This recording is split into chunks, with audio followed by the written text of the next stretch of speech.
It's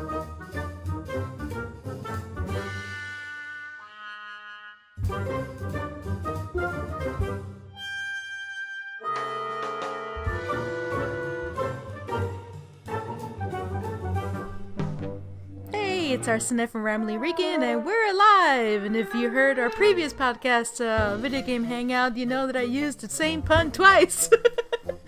But it's true, it's been 2 months? For those that didn't listen to that podcast, Don and I have been extremely busy, everything from him going out of town to family emergencies, pet emergencies, not mine.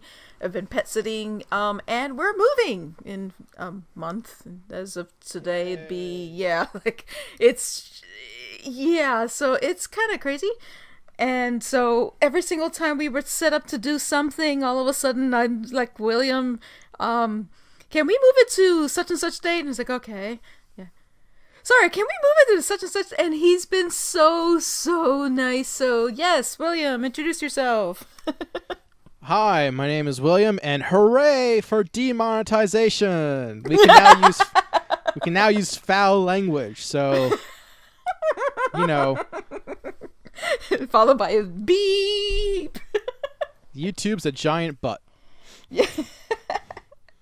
So for those who are curious, because I have been getting questions on my YouTube about what's going to happen, we are taping this on the night before the apocalypse. It is February 19th, 2018. When I'm doing this, I don't know when I'm going to be able, with my crazy schedule, probably by the end of the week.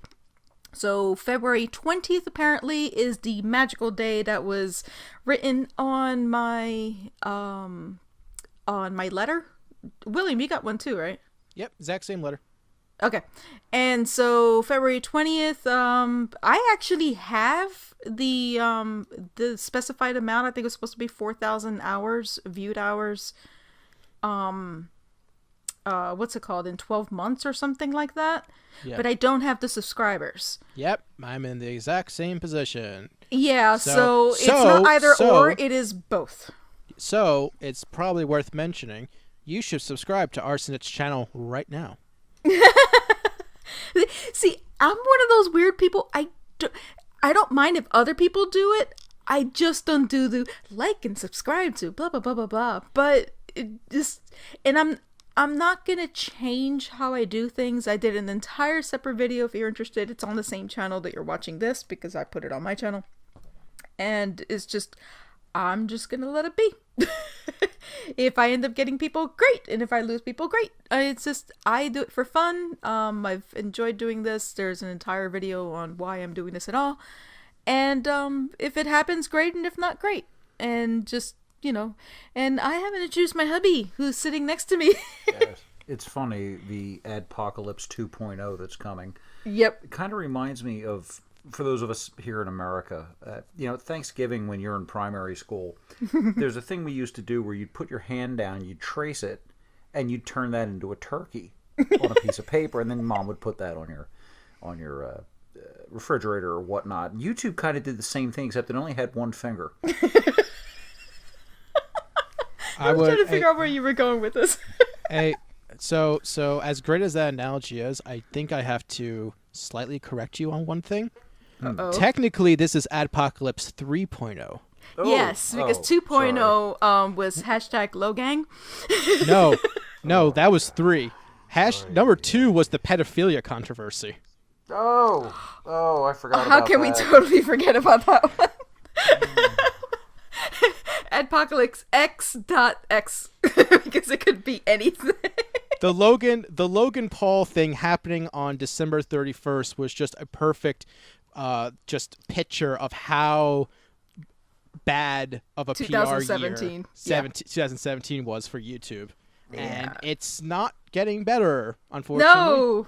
No, it just keeps getting worse, and it's just, so again, we're just gonna do what we do. I still very much enjoy doing this. In fact, I brought it back because I miss doing it. And besides, William and I and Don and I will always talk about video games and anime and animation, cartoons, and everything tied to that on our own. So I figured, why not? The point of this was not to make money, because No. for the time invested, I know many things that are much more profitable. This was more of passion and enjoyment and just fandom, not about trying to make a living. Heck, it's just a little galling to watch what's been going on. Especially given the inequality in treatment depending on how many zeros you have as subscribers. You know what I mean? So it's hey, really? Hey, okay. Before we get to the actual animation talk, I have a pitch for you guys. Okay. Okay, so since we mentioned Mr. Logan, he has his Logang, and Jake Paul has his Jake Paulers. Okay. So I was thinking, you know what? Maybe to get to that next level, for my channel, need my own name for my fan base. So I want to see your opinion on this. So how about for my 222 Productions channel, if you are a subscriber, you are part of the 2 timers. Nope. Dr. Disrespect already uses that. Wait, seriously? I think he does. Yeah, that's part of his whole character. Oh no! He has something with 2 timer. No. I don't watch Dr. Disrespect. I've seen some clips. He was mildly amusing. Neither do I. That's why I was not aware of this. Although the 2 timers is pretty amusing. How about 2 for 2? Oh no! Okay, Okay, now wait a okay, minute. Okay. No, there's no Chuck Woolery references happening here. Okay. Yeah, sorry. Okay. Wait. Okay. One more. But he loves game shows. All right, I know. Yeah, fine. game shows are great. Okay. One more. How about #willpower? I like that one, actually. Go ahead. That should cause some chaos on Twitter. Yeah. Remember everyone. When there's a will, there's a way. Or, since this is the animation hangout and you're an old Rankin Bass fan, where there's a whip, there's a way. Where there's a whip. Not quite. Where there's a whip, Yes, but there's a way. Right, but I was trying to make the sound of the whip hitting the hobbits. Yeah, that's what I was. That didn't work out. Cheap Foley work. If I you get ever paid saw, hourly, don't. if you ever saw the Rankin Bass versions of Lord of the Rings, starting with the Hobbit, that was a song.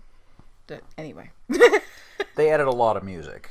Tolkien loved his poetry. Rankin Bass loves their musical numbers. Yeah. I have thought of stuff for mine, because years ago, William and I used to go through, because he was the one that taught me how to read like a lot of the analytics and stuff on YouTube, because at that point it was like staring at the human brain. So I'm like, I don't know what I'm looking at. And so he got me to the point where we were looking at, how people find channels and stuff, and they either look at keywords and whatever. And I realized that most of my Japanese fans don't know how to pronounce Rambling Rican. And so there were variations of that one. And I was so tempted to make something like that. But I'm like, no, that'd be mocking them. And that's not a good thing. I still think it's cute. What you could do is just put those variations in the tags, so it makes it more likely for them to find you in the search results. That's true. Although most of them they still come through my website on ramblingregan.com. So The main one we heard in Japan was Rambling Sasuke. yes, Rambling Sasuke was the #1. Sasuke. And yeah, it was so funny I would because they were certainly so hope that those surprised fans to know find how out to I was a pronounce girl. that. They're like, you're a girl? And you an older it was a girl, an older lady is how they said, and you would hear with her voice like an older lady. One-san. It's just an older sister. Baba. Yeah, no, not Baba. But it was so funny. They're like One-san. Not One-chan. It's like One-san, like older sister. And they're like, how did you get into Sasuke? It was just so funny. But yeah, Well, Rambling there was a is show still called, very much. There was a show called Viking when I was trying to watch the sumo wrestling on ESPN2. I happened to find. And you just keep getting NFL stuff. Anyway, so so cartoons. Hey, so Yeah. have you watched anything lately, Arsenette? I did quite a bit. In fact, I'm looking at my notes and I realize how long it's been since we've done the last podcast. Because Yeah, it's been a while. Don had been watching Ancient Magus Bride, and I had seen a little bit like over his shoulder type thing, because he of late he's been watching it on his iPad, and so I've only seen a little bit of it, and I only that one time when the contest was on Crunchyroll, and I Right. saw the first episode, and it was really pretty, and it just felt like an actual straight up fantasy world, as opposed to, hey, you're thrown into whatever. I mean, that world was lived in, and like there was no, it seemed like an actual world, is what basically what I'm thinking of. So I ended up marathoning everything. There's a 3-episode OVA that apparently had come out like a couple years ago. I had no idea. I started with that. It takes place at a slightly different time frame in the timeline. Before. Yeah, but Slightly the before first the episode series. literally starts after she has been saved. And they're sitting there talking in the house, and then she's recalling what had happened, and then the rest of the 3 episodes is so it's sort of like spoilers for the episode 1, because episode 1 is when she's bought from slavery. It's really difficult to explain. I don't know how to explain that series. It's sort of like a mechanism to get her in this particular setup with this mage, and how that set up. But it's really difficult. It's supposed to, hey, is that the bride? I'm like, no, it has nothing to do with that. It's just a mage story, and the girl has special powers she had no idea she had, and she's a lot more volatile than she thought she is, and it's really, really awesome. I love the series. So it's all of season 1 has already done. We're in the middle of season 2, and I'm not bored of it. I love it, and every single time it's up, and I'm actually up to date, which is frustrating because I'm very much a marathoner. So I was just like going, next, crap, because I ran out. I'm like, no, and I was like, yep, welcome to my world. So, but yeah, Ancient Magus Bride, I love it. I'm very much enjoying it. I finished the I still don't like Recovery of MMO Junkie, because it has absolutely nothing to do with that title. It's actually called Recommendation of a Wonderful Virtual Life, and it was cute, and Crunchyroll did something I had never seen done. The OVAs that were actually part of the Japanese Blu-ray are on Crunchyroll. So I was like, wait, what? Because I've never seen an OVA on Crunchyroll that was exclusive to, like, it came out the day the DVD came out, the Blu-ray came out.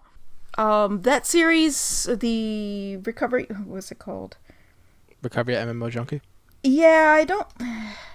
Crunchyroll was the one that actually came up with that title, and I really, really don't like it.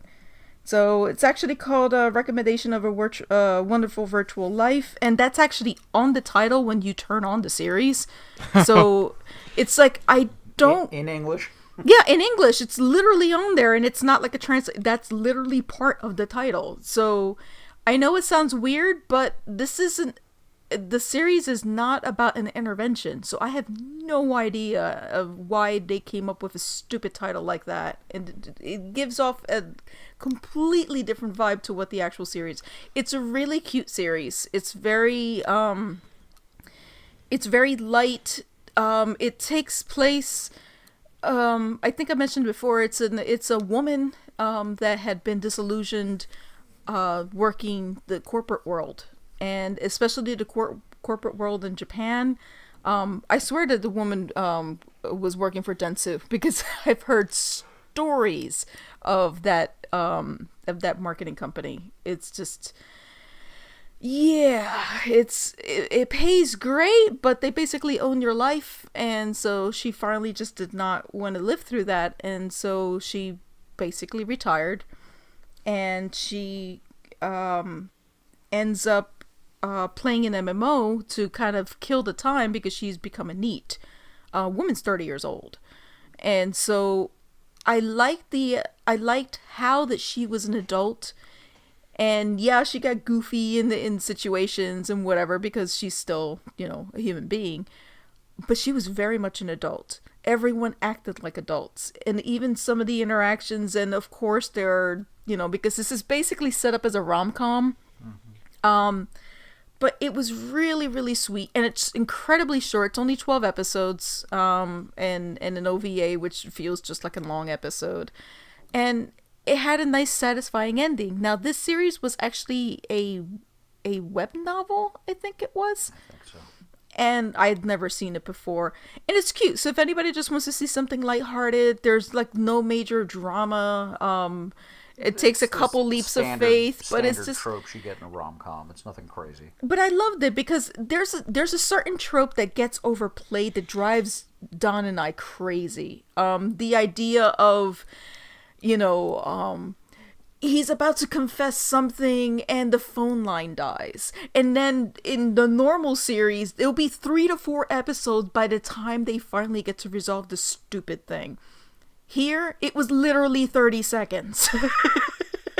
He was like, okay, that didn't work. Let's fix this. And then he fixes it. And then the same thing. It keeps going on with, you don't have these painful drag out things that kill a lot of rom-coms for me. What was it? Kimi no Dote? Yeah, that was... Kimi no Dote, I wanted to shoot that couple. It's like, you know what? You don't deserve any of each other. Just stop. That was the Frieza fight of rom-com. Yes, it was a Frieza fight. Where it's just like, enough. And that it's like, how many misunderstandings? Wrong, then that goes wrong. Like, then another misunderstanding. Then a misunderstanding about the misunderstanding. Enough. Like, I don't find that entertainment. Just be out of ideas and move on. Yeah, you know that series is still going? What? That series is still going. No. Yes, it is. No, I reject your reality and substitute my own. It ended where we stopped watching.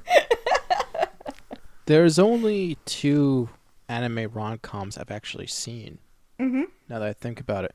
One's a show that you like called Monthly Girl Nozaki-kun. Mm-hmm. That was a fun show. That was a fantastic show. Did you know that show's actually a shonen?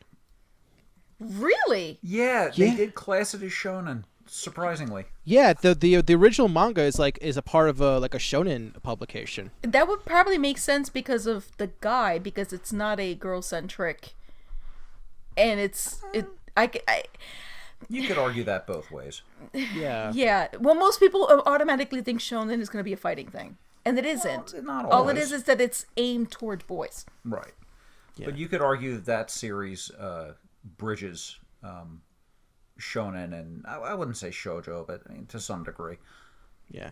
But no, I really like Nozaki-kun, and the only other anime rom-com that I've seen is a show that you'll never watch. Yeah, Magical Girlfriend X. Mysterious, but yes. Mysterious Girl X. Yeah. Nope. You know what? I could still think that Inuyasha was. Okay, yeah, I mean, I could see that. Because there were so many that was like, oh my god, get it over with. And they went on for hundreds of episodes. Yeah, so I've always just and Kagome are about to really get together. Here comes the ex-girlfriend from the dead. Yes, yeah, that actually did happen. I can top it. All right. Ranma. Well, Ranma interestingly enough, same author, Rumiko Takahashi. Go figure. Yes, Ranma 1/2.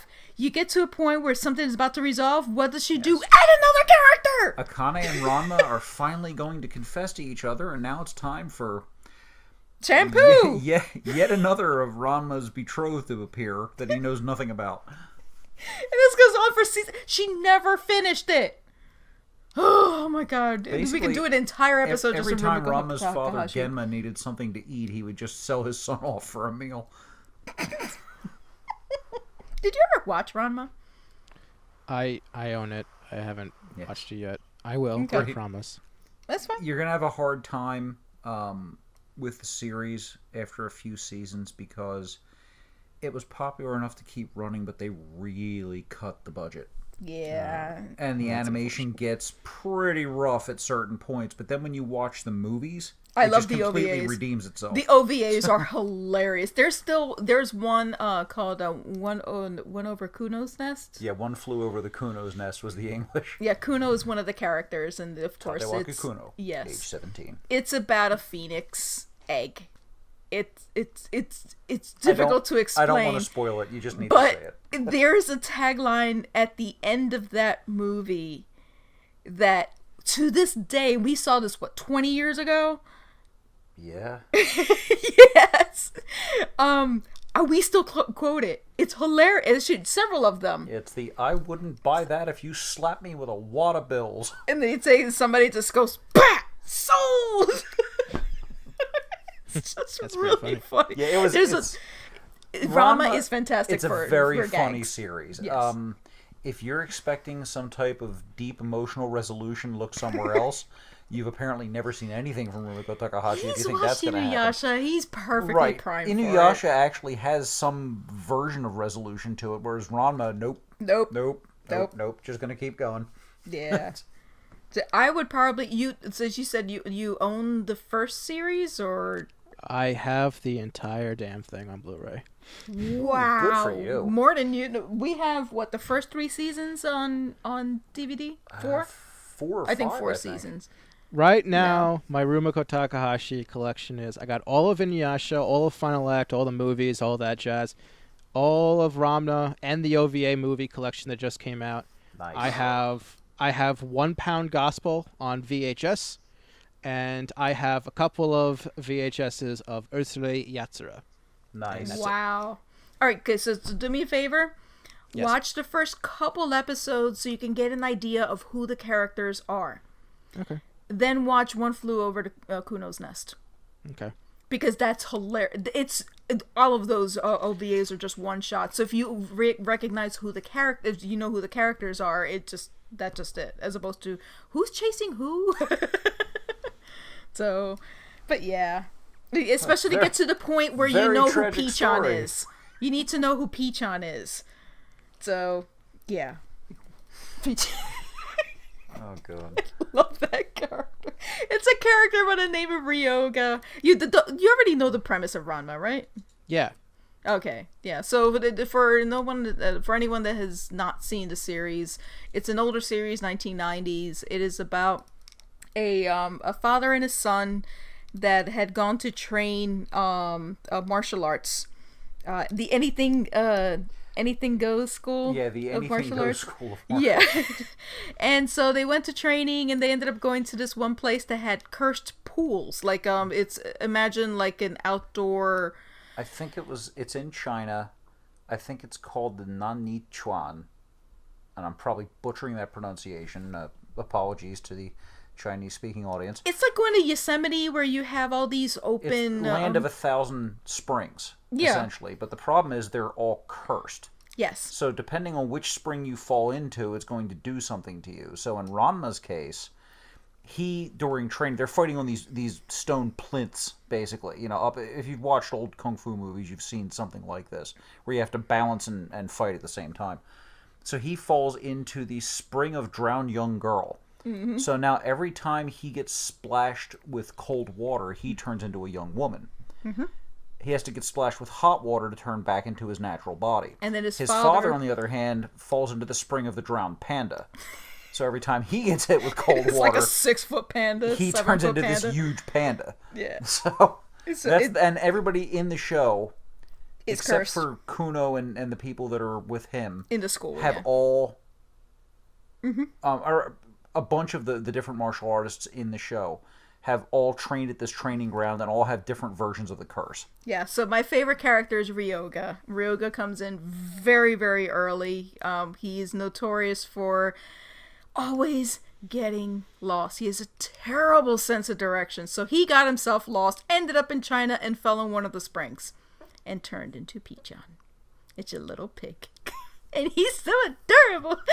So there's stories that go on with that for seasons. So yeah, that's my Pichan story. And as far as recommendation of a wonderful Virtual Life. We did speak about that in a previous episode, I think at length. Mm-hmm. So if you haven't listened to the previous episodes, just skip back a couple and you'll hear more information on that. And the last couple of things have to do with the same series. I am still watching Starblazers, even though I have seen it already. This is now, of course, I'm watching the dub. Starblazers. I am so tempted to sing that song. The English version. I have that song completely memorized. So I might actually just do that for the heck of it. Sorry. You do not be willing to sing this here. So I might end up doing it anyway. So, the dub is getting so much better, and they did a fantastic job with leader Deathlock. Have you had the opportunity to see at least one episode? No, I forgot about it. Okay, you should probably write it down just to see the first episode, even if you don't watch the rest of it. It's very much a space opera. I understood why it came to the US, because apparently everybody was trying to get anything that remotely looked like Star Wars on television, and this really fit. It's a straight up opera, space opera. So they did previews, and I'm not sure if I posted this on Twitter or not. The way it's in Japan, they put like 2 to 4 episodes, I believe, in one movie, release it in the movie theater, and the exact same day the Blu-rays for what's in those movies comes out the same day. And it's really interesting because they get a lot of people to watch that and a lot of people to buy it, even though it's in the movie theater. It's an amazing, what I would thought would be a terrible release schedule, and it's worked perfectly for them. They're following the same format, 24 episodes. Is it 24, 26 episodes? And I think it's 24. And they just cut them up and put them in movies, and then eventually they'll just put the whole thing as straight up episodes on a disc. So they have added to the story. So it's basically whatever you might have remembered if you're as old as I am, from the 1973 series. We saw it in 1979 as Starblazers. They've added to that story, and so I have no idea what season 2 is going to look like, because they've been really liberally adding stuff to it. So I noticed something that was in the preview of the latest movie, which should be out, I believe, at the end of this month. If not March. I don't know if it's February or March is coming out. Either way, it's gonna be a while until we actually see it. They added freaking Mobile Suit Gundam to it. They have never had any kind of like space mechs at all in Starblazers. They've never had it, and all of a sudden there's this huge war fight, whatever. I would assume it's near Telezart, and out of nowhere you just see all these guys come out of the hangar, and I'm like, where did this come from? So they added, so yo man, you got some mobile suit in your Starblazers. I don't know what's that. I am so looking forward to it. And they had like a 3-second shot of my favorite character of all time, and she looks a little weird. I don't know if it's just like the panning shot and her eyes look like really googly. So I don't know.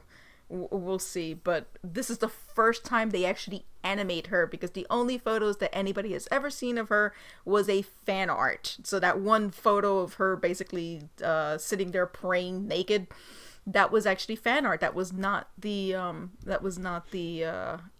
production team that did that. So the first thing that I saw was that. I'm like, okay, so that means she's not going to be in this series, because it was showed a heck of a lot more than her. So I would assume she'll be in the next movie coming out in June, July, something like that. So, and you bet your butt I'm going to see if they have any figures, because oh my god, I love that girl so much. So yeah, that's been my month and a half, 2. Done? What have you seen? Not much recently. This time not anime adjacent, but directly anime, is Godzilla Monster Planet on Netflix, which was done by Polygon. For those not familiar, Knights of Sidonia was one of theirs. They've done several other things as well. Didn't they also do Land of the Lustrous? Was that Polygon as well? I'm not sure. I don't think so. I don't remember. I still haven't seen that, and so we'll talk about that later. The second film in the new Godzilla universe. for lack of a better word. I don't think it was quite as good as the first. However, it's pretty clear that they are using this to set up for future things, and this was more of a laying the groundwork for what's actually happening kind of film. I still haven't seen it. I enjoyed it. You know, like I said, it's a little slow at points, again, because it's the world building part of it. At this point, fair warning, spoilers will be beginning momentarily. You were warned, I don't want to hear it. Essentially, after Godzilla, the events in the first Shin Godzilla. The live-action movie. Right. After that, Godzilla basically just wrecks the planet, for lack of a better word, and human society's in shambles. So they send a bunch of people into what's effectively a space ark, and they're flying to another planet. I think it was Tal Eta, something like that. They get to the other planet, and they figure out, completely uninhabitable. There's just these massive storm systems between that and the environment is just too inhospitable. They turn around, they come back. It's like they think it's 2,000 years. Turns out to be 20,000 years later, because of relativity. But I'm skipping ahead. Before they left, 2 alien races show up and essentially say, "We'll help you beat Godzilla. One, believe in our religion and we'll help you. The other one is more of a mechanical type society that have both dealt with this giant monster problem." And Godzilla just pretty much wrecks their stuff too, so they end up on the Ark as well. They all end up back at Earth, and Earth has totally changed. It's all green again, basically. You know, any society there was completely ruined, and their deal is to land and deal with Godzilla. And they begin finding creatures that are kind of similar to Godzilla, but they're not Godzilla. And it's just their story of trying to deal with this now very, very hostile Earth. And what are they going to do, because they're kind of out of options. So that's the synopsis of the story. Yeah, I haven't gotten to it because I'm sort of like mixed with Godzilla. Don has seen literally every movie ever made. And if he hasn't, he's only missing a small handful. So, but I can only get into some of them, and it was for campiness. And at this point, I don't think anything beats Shin Godzilla, the live action. So when I was like hearing the story, and then I saw how it was animated, I'm like, I think I'm gonna skip this one. It's honestly not bad. But if you're expecting another ride like Shin Godzilla, don't. Because that's not the tone of this. What I want literally is Shin Godzilla 2, where it literally picks off right from that last thing. I think it's going to get to that to some degree. So. We'll see what happens. But the other thing I've been watching is the second season of Overlord. Yeah. Which is just... I finished reading all of the light novels that have been released in English. I haven't read a single word yet. And they're doing just a great job. I mean, any deviations from the light novel are due to time constraints with the anime and fitting it into however many episodes they're planning on doing in this cower. But just a great job. I mean, the entire voice cast has returned, from what I can tell, in both English and in Japanese. The same bands are doing the opening and closing. Mythenroid for the closing, and O-X-T or XT, whatever you want to call it, ONT for the opening. Sufficiently metal, just like the first one, as it should be. And it's just the continuing story of Momon, now Ainz Ul Gaon, who is going to attempt to take over the world a la Pinky and the Brain, except with a whole lot more devastation. Yeah. It's a very interesting storyline. Again, everything is just continuing on as it left off, which is somewhat surprising considering the 4-year gap, I think it was, 5 in the release schedule, 5-year gap. But highly recommended. This is an isekai series in that it's in another world, but it's different than anything, than Sword Art or even Log Horizon. It's so different from every of them. Just very, very different. Where you just kind of, first of all, the protagonist is more or less the antagonist. This is the end boss of a video game. so you're seeing it from a completely different perspective than you usually do. Mm-hmm. And it's worth checking out just for the little twists on the entire genre, where he didn't carry... I mean, he carries his knowledge of Earth, but it doesn't really do him any good because he's on a completely different planet as far as he can tell. None of the rules and apply. Didn't bring any of his technology over with him or anything that would really help him. He has no cell phone. He was effectively just a salaryman, a low-ranking salaryman. He's got no real special skills, no anything. He's just your average guy that finds himself in a new world. Mm-hmm. So it's interesting, and definitely, even for those tired of the isekai genre, I'd say give it a shot. I think you may find it refreshing. I love the series. And it's not for the faint of heart. Oh, no punches are pulled. Mm-hmm. There are some really, really merciless things that happen in this, but that's what kind of you would expect if you're dealing with the big bad evil guy. It's not gore, because I very much a scaredy cat, but it hits a lot of mature themes, and I can't say that he is evil, because Don and I have actually had the conversation of evil. That's not real. I mean, the character but he's that an plays... He's higher than an Arch-Lich. He's an Overlord, so it's just... In that world. I mean, his character is unabashedly evil, as anyone that has ever played Dungeons and Dragons would know. Liches don't come in good alignments. Yeah. To become a lich in D&D, you have to kill a whole bunch of people all at once, among other very, very nasty things you need to do. So the character that he played in the game was evil. That was its alignment. And part of what's going on in the show is that because he is undead in his game body, that's affecting his psyche a little bit, and his humanity is kind of slowly being stripped away as he goes on. And that's kind of the undertone of what's happening here, which I think is one of the things that really makes it interesting. Yeah. So, but I like it a lot, and it was not a series that I expected. Again, it's one of those that Don's been beating me over the head. Just, you gotta watch it. And I marathoned the whole thing, and I'm like, where has this been? He's like, I've been telling you for about 2 years, you gotta watch it. So I was quite surprised, because this is a MadHouse production, and apparently there is a joke that's been going on, because I don't really follow a lot of these things. MadHouse is notorious for doing series that are meant to promote, hey, now that you've seen this, go read the manga! And they never, ever get a second season. So the fact that they announced it and it actually showed up, everybody was like, wait, what? Yeah, MadHouse has seemingly turned a new leaf, because we're getting One Punch Man Season 2. Yep. MadHouse is in the middle of airing Cardcaptor Sakura Clear Card. After what, 15 years? It's been a long time. It's been a long time. Yeah.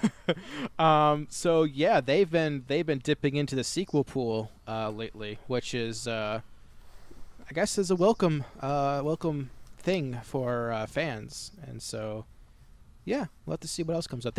Speaking of sequels, there's been a lot of sequels getting announced lately. Like, since the last podcast, there's a new Cutie Honey coming out in the spring. Wow. That's I'm looking 30 years, 40 years? 30. The original 30. Cutie Honey was from 1971. 40. Yeah. 46 years. Yes, I know. Yeah. That's Don's age. He was born that year. So I mean, there's been various Cutie Honey things since the original series, but this new one, just from the few previews, looks pretty cool. I like it. Plus, they're doing Lupin the Third Part 5 really soon, also, which is surprising because the gap between 3 and 4 was like really big, even if you count Fujiko Mine, but like the fact they're doing 4. Each of them had their own like feel, so I'm curious how or what direction they're going to take it, because Lupin is known for basically being very disjointed. Like the Miyazaki ones are not the same as, even like 3 or 4 of the different series. They all had different directors, different production companies, and so all I know about Lupin Part 5 is that finally it's actually going to take place in France. Okay. The man who's half French, half Japanese is finally going to France for a series. Lupin. Arsène Lupin the Third. So yeah, that's all I know. That's happening at the same time. So yeah, so I guess the 70s are back. And yeah, it's exactly because and then they got Starblazers. Exactly. Space Battle, that was 1973. Yep. And something that I did not know, I believe that I did not know before in the last podcast. It's been a while. I've ended up finding out that the series that I originally thought was just Leiji Matsumoto, I forget what the other guy's name was. It was a co-production with somebody else, and it's that somebody else's son that's directing this series. Oh. And so it makes sense because they have always, that at least has been notorious, that between Leiji and all of the other people on the production team, they had completely different ideas. Leiji wanted to basically put Captain Harlock, that this should have been a vehicle for Captain Harlock. Oh, okay. Exactly. And it's like, when you see the series, I'm like, no, this isn't a Captain Harlock story. So and now it makes sense. So I was quite surprised. I'm happy because the son is following. I don't know if the dad's still alive. I would assume he still is. He's following in that storyline. Like, this is the one that he's always wanted to do, and he's doing a phenomenal job. Like, I love all the additions that they added to it. So, but it's interesting. Yeah, like I said, the 70s are back. The 80s are back. Just in general, there's a lot of different series that are coming. The one that you and I were watching, Courage to Climb is coming back in the spring and in the summer. Yeah, summer. I'm looking forward. I'm wondering how long the episodes are going to be. Well, I hope it's at least what they had, which was 19 minutes. Just 15. Okay. Well, with the opening and closing. Yeah, half length. It was a half length episode series. Yeah, I love that series, and that was actually the one that preceded the podcast that got into Final Stage podcast. But yeah, so those, what was it that you've been watching? Yes. So the first thing I want to talk about is a trailer for an independent animated series called Box Peak. Okay. So you're familiar with GameTrailers.com, right? Yes. Okay. Well, after Game Trailers got shut down by whoever it was Defy Media who shut them down. Okay. 9 employees from Game Trailers decided to form their own independent I guess company. Excuse me. Thank you. That's okay. Called Easy Allies. That was dang it! I can see him in my head. What was his name? Bossman. Yeah. Bossman. Yeah. Well, funny you should mention that. Yeah. So basically they're funded mostly by Patreon. Yep. And one of the things is that now that they're independent, they basically have the freedom to do whatever they want. So they do more than just video games. And one of the things that's being funded through Patreon is Kyle Bossman is producing his own original Papercraft puppetry animated series. Oh, that's probably really cute. Yeah. It's called Box Peak. And earlier in the month, they put out a trailer for it. And I'm really impressed with what I saw. Basically, he draws the characters on paper, cuts them out, and like puts them on sticks and stuff, and animates it. And some of the techniques that he used was really cool. Like, he actually recreated, a scene where, like, in an opening where, like, a character will where a character will pan past, like, multiple characters, going by. Yes. He recreated that, but with, like, with just paper. the puppetry. Yeah, just paper. That's amazing. And sticks. And what's even cool is that there's this, like, one shot where, like, this, what I'm assuming is, like, a bad guy looking over his shoulder, and behind are these two cutout construction paper zigzags that are moving back and forth to recreate, like, speed lines or, like, action lines and stuff like that. Oh, that's awesome. I haven't seen it, but I'm definitely gonna like that. I will link you the trailer. It's really cool. It's got a catchy theme song because that's what they used for the trailer. So basically, he's working on that endlessly, and according to the trailer, hopefully the series will debut in the spring, but yeah, we'll have to see what happens. But yeah, he's working hard on that, and I'm looking forward to seeing what he does, because the trailer was really impressive. I've loved stop action stuff, whatever genre, and paper has always been the coolest for me, because it starts weirding out your eyes. Like, is this drawn? Is this not drawn? Is this like, how does that work? Yeah. So, because I've worked in claymation before, and it's fun. It's so time consuming, but I love that genre, that style of animation. So that's cool. Definitely, I had no idea that existed. Yeah, so people should check that out. So the other thing I've been watching, other than my contractually obligated stuff for the podcast, is I have been continuing to watch Black Clover on Toonami. God bless you. So, okay. So does he come down? This is weird. This is so weird watching this show.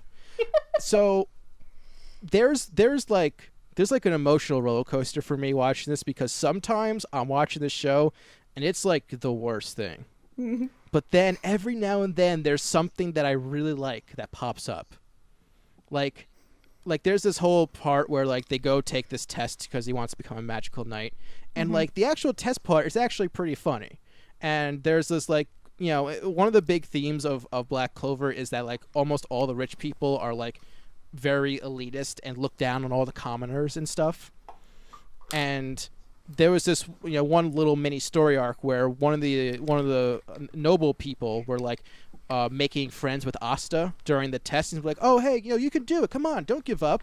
And it gets to the last part of the test, which is sparring. And he goes to Asta, and he goes to Asta, is like, hey, we should be sparring partners. And it's like, yeah, okay.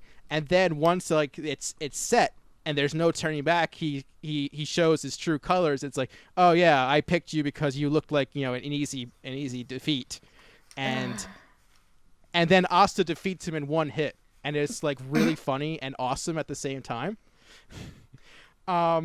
So like so Asta ends up becoming one of the magical knights. He becomes a black bull, and which is like the ragtag like misfit group of the magical knights. I would assume this is where the title comes from.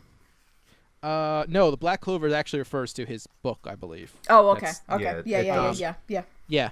So he gets into the Black Bull hideout, and everyone is yelling. Oh my god. Are they like just doubling down at this point? It is absurd.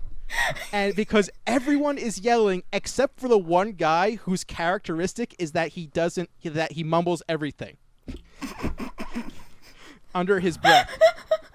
But everyone else is yelling, and like pretty much everyone from the Black Bulls is like basically a one-note character. Mm-hmm. Like, you know, one is like a woman who loves to eat all the time. Another one is a guy who's a giant ladies' man. Another one likes to fight all the time. The other one's kind of a floozy, you know, that sort of stuff. But like, it's so like my family absurd. Gatherings. Yeah, but it's so absurd and ridiculous.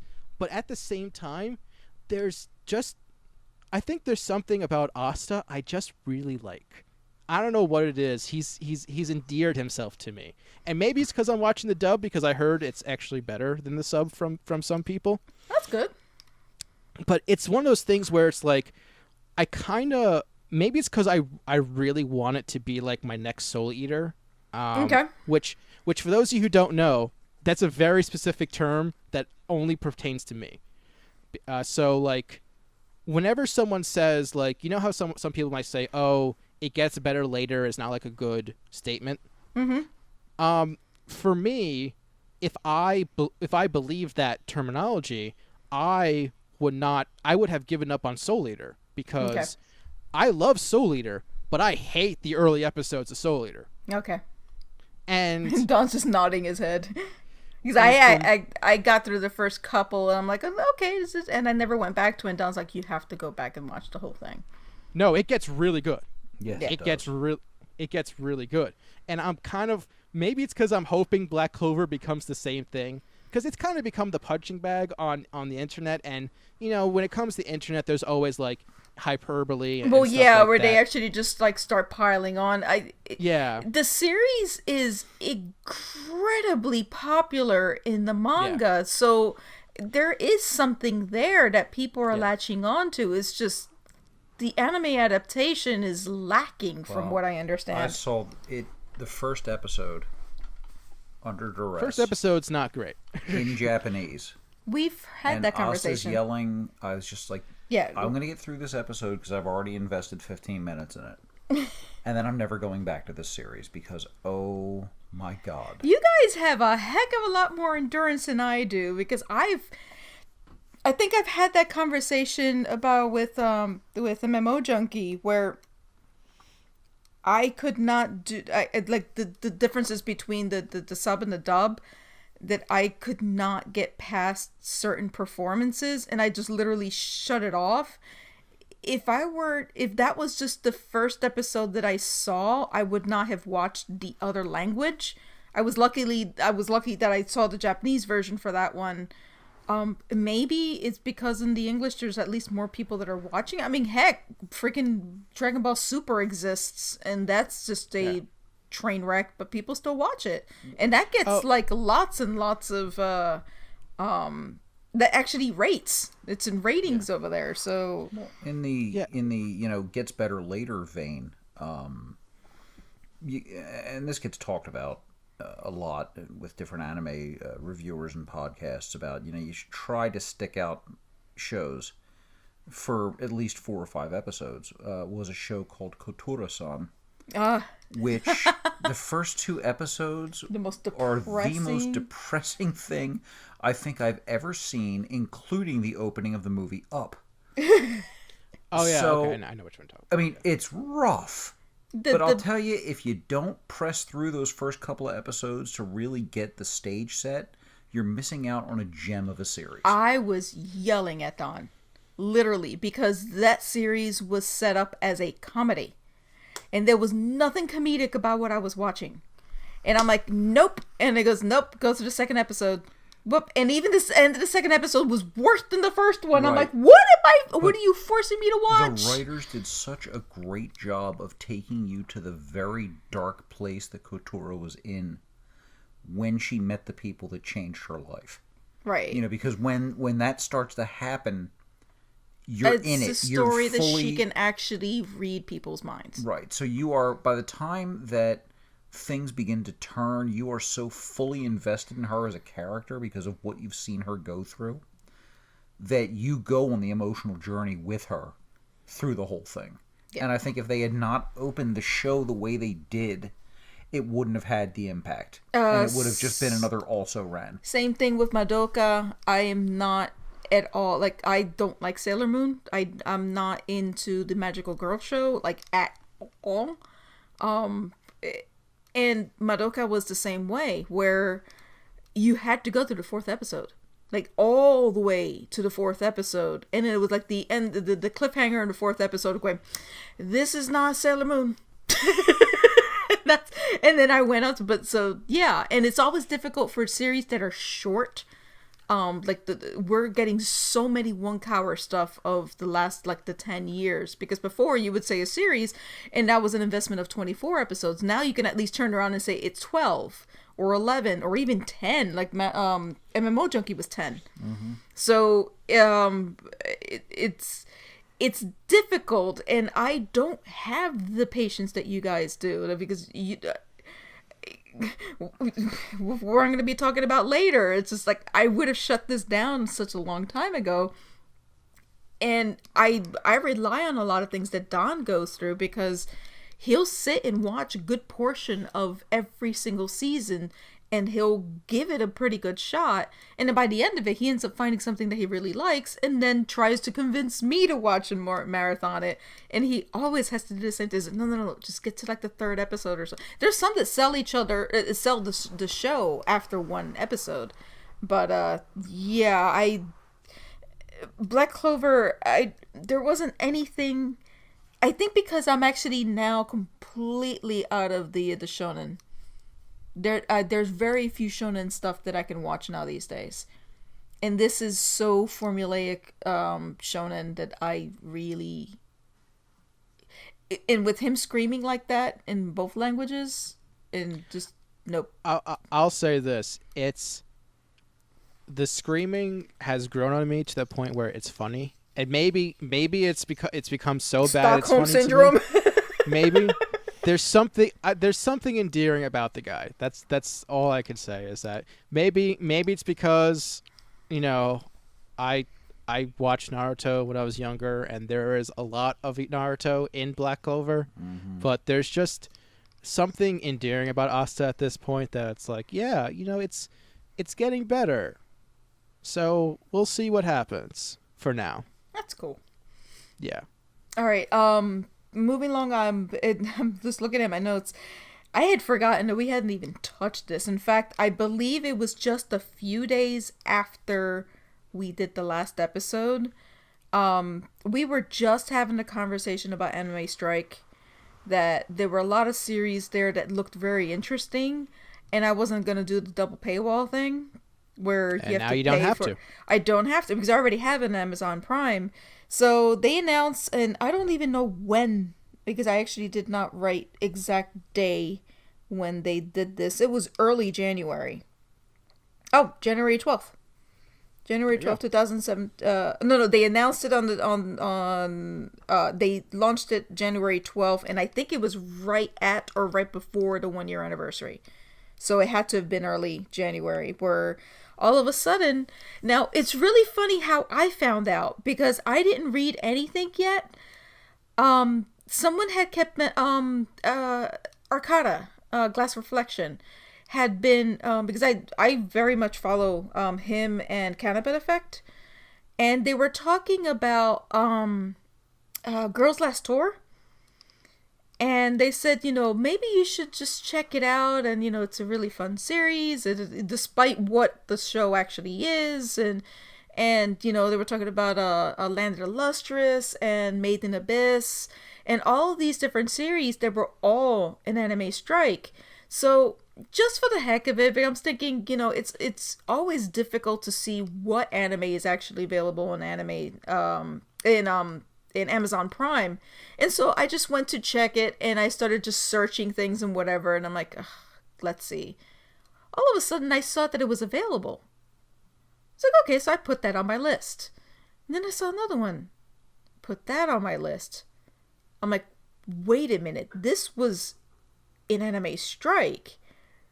Something's wrong here. I'm like, well, let me just put it in. I'm like, I should probably just watch this really quick in case if it was just like a screw up, or like, was there a promotion that you get like a week or something? Did I accidentally pay for something? I had no idea. And then within like the next 24 hours were the announcement that Anime Strike is no more. So anybody that has an Amazon Prime account, which is about 190 million.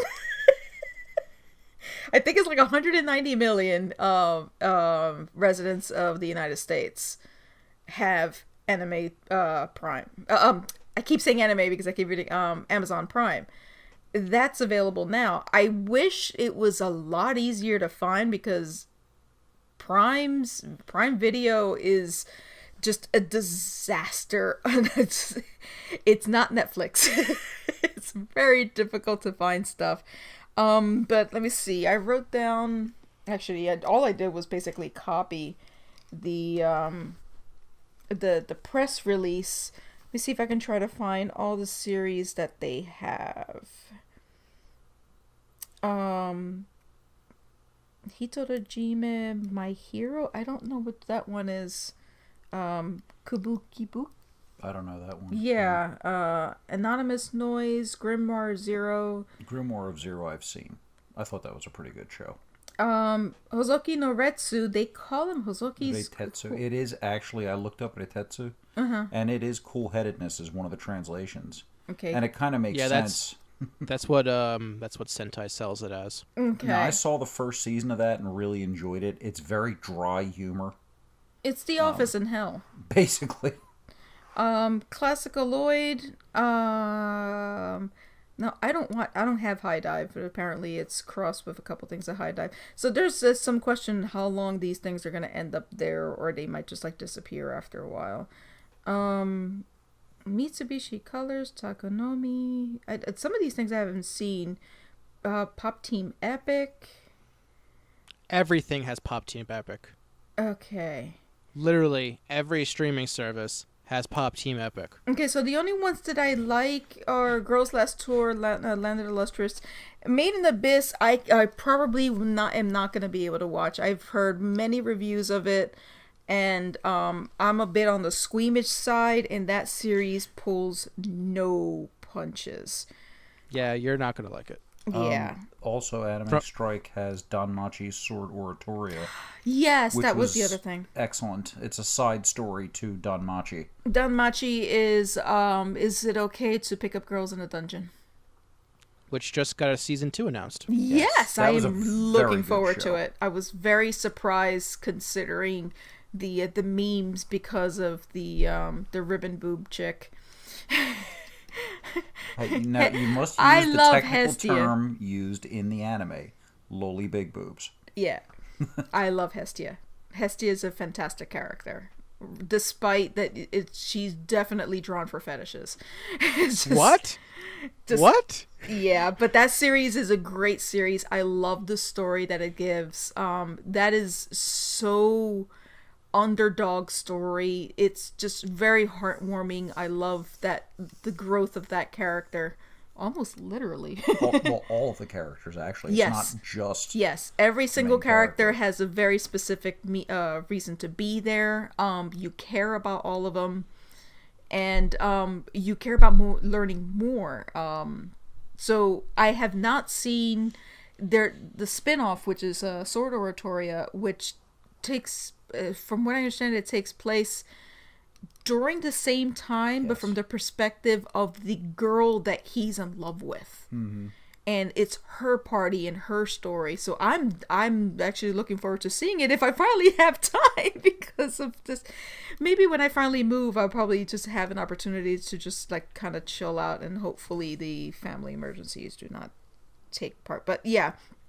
And so I'm assuming that I would have to have seen Sword Oratoria to pick up on season 2. I'll find out. So that's what, summer? I think. Yeah. So, yeah, so I'm sad to see Anime Strike go, because the only thing that I'm thinking of is if Amazon was dipping their toe in licensing, I don't know if they've completely pulled it out or they're just going to throw it in Prime. I'm not sure how that's going to work I think out. what the problem is they went for the double paywall model. And that it just killed blew it. up in their face because there is no one else doing it.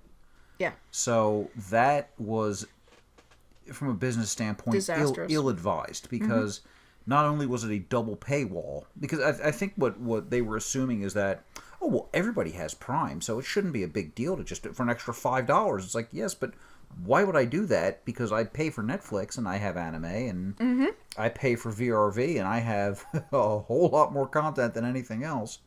And you want me to pay for Prime and pay for your anime service? And the answer to that is no. And it doesn't matter what it costs. And what equates to maybe 1 or 2 series. It's not like Crunchyroll that has an entire library, or Funimation that has an entire library. Let's say they did have the whole library. I'm still not paying double for it, and I don't care what the cost is. Yeah. Yeah, that's ultimately that's kind of the problem, especially if you're someone who doesn't have Prime. Is that Exactly. Amazon was essentially asking people to pay the most amount of money for the least amount of content. Yep. Yeah, that was just it was a misstep. They figured it out. And region locked on top of that. Yeah, well, you know.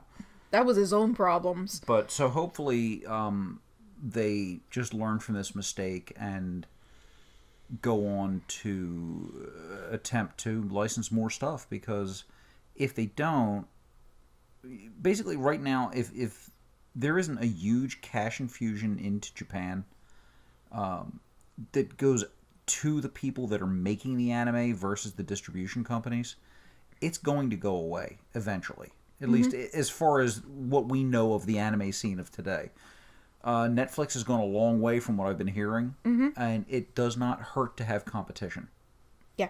That competition is what helps make industries powerful and turn out great stuff, because when money is talking, what follows is quality. What's interesting is they're only specifically doing a small amount. It's not that they're doing everything. But what happened initially was that, in short, in Japan they were cranking out anime because there was such a demand, and what happened was it turned into crap. So prices began to fall and fall and fall, because again, when you get a glut of anything, it gets cheaper because you've got merchandise to shift, and if you can't get your price, the first thing most people will do is lower their price in order to offload whatever inventory they happen to have. But when Netflix goes in, they're looking for quality, and they're not afraid to pay for it, and they're trying to go direct to the source. That's going to be a good thing for the industry. And if more companies that have money do that, and that's their attitude, I think in the end it's going to be a much needed infusion of not just cash, but confidence, of consumer confidence, effectively, into the anime industry, and hopefully that'll be nothing but good things for everyone. Yeah. All right. Are we done with anything on Anime Strike? No, I don't have anything. Okay. We have just a couple of questions. For William, this is from Badalight on YouTube.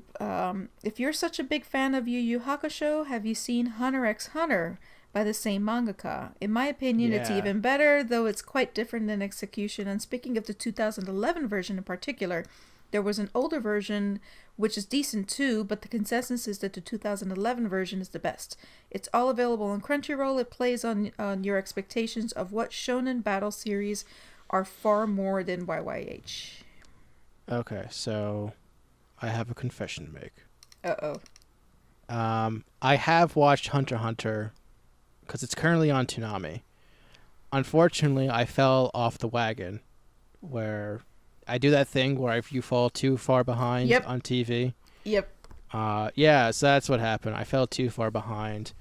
It was the middle of the test where they are going against, for people who have seen it, they're going against the prisoners, and they have that one spoiler on their team who's trying to sabotage them. For those of you who know what I'm talking about, hopefully you know what I'm talking about by then. Yeah, that's where I left off. From what I've seen, though, Hunter x Hunter is really good. I think part of the problem is I've never been in a rush to watch the series, because I know that it doesn't end. It's an investment, and you just don't want to go down that road or that rabbit hole. Well, no, I just know it doesn't end. That's the main thing, is that he's still making the manga. The anime doesn't end because the manga's not done, and because he's too busy playing Dragon Quest half the time. Unfortunately, he hasn't finished the Hunter x Hunter manga. It's kind of like become Berserk, where like the fact that there's a new chapter of Hunter x Hunter becomes a big deal. Wow, I did not know that. I've never seen the series. No, the series is great. I mean, it is.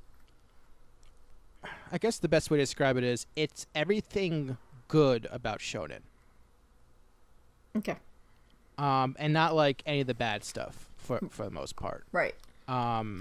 So yeah, but I mean, it's from Yu Yu Hakusho creator, and we talked last time about how much, perfection Yu Yu Hakusho is, and so Hunter x Hunter is also really good. So it's like, yeah, the guy knows his stuff. The problem is that he won't finish it. It's like finish the manga, man. It's like, yeah, just do it. So yeah, so that's Hunter x Hunter. Speaking of Yu Yu Hakusho, Badalight also mentioned, and yes, I heard about this too, is that they announced a 25th anniversary Blu-ray OVA special for Yu Yu Hakusho, which is the first time they're making something new for Yu Yu Hakusho in a really long time. So yeah, it sounds like it. Yeah, so I'm looking forward to seeing what they do with that. Hopefully Funimation picks that up and dubs it, because I really would like to see that. I don't know if Funimation's gonna actually. Funimation's been a little weird with their dubbing of late. I'm hoping it has nothing to do with the whole Sony thing being bought out by Sony. That they're not picking up anywhere near the amount of series. So I don't know. I don't know. Maybe it's partially because increased competition. Because I think Sentai's been stepping up a little bit with their dubbing games, so they're trying to. Yeah, and they're kind of hit or miss on those. Yeah. Well, in terms of stuff, and Viz does what Viz does. They're not. They do anime, but they're definitely more manga. High Dive Sentai. Okay, High Dive is Sentai. And then Viz is just Neon Alley / Hulu. Okay. Yeah, I don't have Hulu, so. Yeah. Well, you can watch their stuff for free on Viz.com. Okay. They just host it on Hulu because they have an agreement, but. Okay. But yeah, only if you're in the United States, though. So sorry, Canada. Canada doesn't get anything. I keep hearing about that. Yeah, it's rough. Yeah. Okay. PlumpShowHost on Twitter. I've got one specifically with Disney going only live action sitcoms on Disney Channel and moving their cartoons to Disney XD, and Nickelodeon and Cartoon Networks focusing more on SpongeBob and Teen Titans Go. Do you think TV is not giving animated shows good treatment anymore? Because soon me and a pal of mine are going to be doing a rant on all 3 channels, and that's probably one of the topics on it. I have not watched a lot of TV or cable. I've been a cord cutter for about 10 years now. But I have been paying attention at least the rise and I guess plateau of Toonami. Toonami's actually still doing pretty good. And that's the only, the fact that it's still even around is great. And they're still getting really good current content, which is fantastic.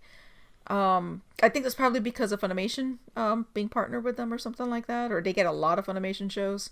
It's a mix of different reasons. Okay. I would say the biggest reason for Toonami's success is that it's being run by a bunch of people at Adult Swim who are really passionate about making sure Toonami does well. True. At the same time, though, passion can only go so far. If the audience is not there, it doesn't matter how well it's presented, people won't show up. But they've done a lot of good things. I still miss the middle of the afternoon things, but hey, that's not. It's never coming back. I know that. As long as it's on Adult Swim, it will never be on Cartoon Network. Yeah, it's a shame. They've made that very clear. As for the question at hand, I think honestly, the whole TV not giving animated good treatment anymore. I think that goes back to 2014 when the last Saturday morning cartoon on network television came to a close when CW ended Vortex.